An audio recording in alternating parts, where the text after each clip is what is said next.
Rise fall विधि एक सर्वेक्षण तकनीक है जिसका उपयोग किसी स्थान की ऊंचाई में परिवर्तन राइज और फॉल को मापने के लिए किया जाता है। यह विधि विभिन्न बिंदुओं के बीच ऊंचाई में बढ़ोतरी राइज या कमी फॉल को निर्धारित करने में सहायक होती है। राइज फॉल विधि का फॉर्मूला और प्रक्रिया। 1. राइज और फॉल की गणना। राइज जब नए बिंदु की ऊंचाई पहले वाले बिंदु से अधिक होती है।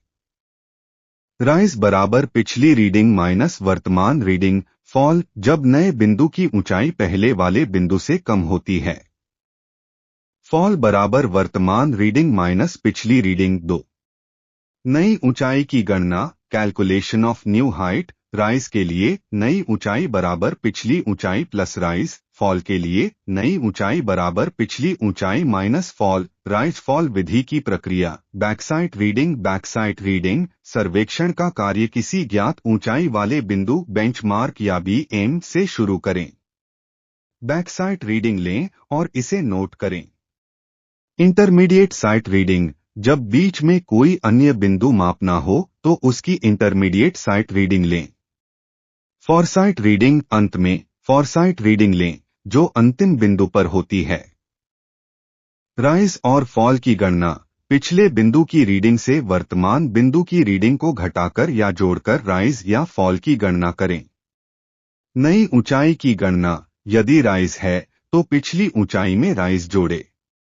यदि फॉल है तो पिछली ऊंचाई से फॉल घटाए। उदाहरण मान लें कि बेंचमार्क की ऊंचाई बराबर 100.00 मीटर। बैकसाइट रीडिंग बराबर 1.50 मीटर। इंटरमीडिएट साइट रीडिंग बराबर 2.00 मीटर। फॉरसाइट रीडिंग बराबर 1.80 मीटर। 1.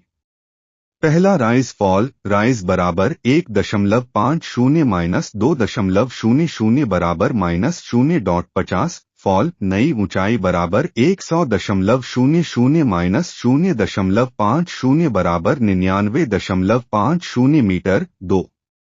दूसरा राइज फॉल। राइज बराबर 2.00 माइनस 1.80 बराबर 0.20। राइज नई ऊंचाई बराबर 99.50 प्लस 0.20 बराबर 99.70 मीटर। निष्कर्ष राइज फॉल विधि में आप प्रत्येक बिंदु के लिए राइज और फॉल की गणना करते हैं और इसी के आधार पर बिंदुओं की नई ऊंचाई निर्धारित करते हैं।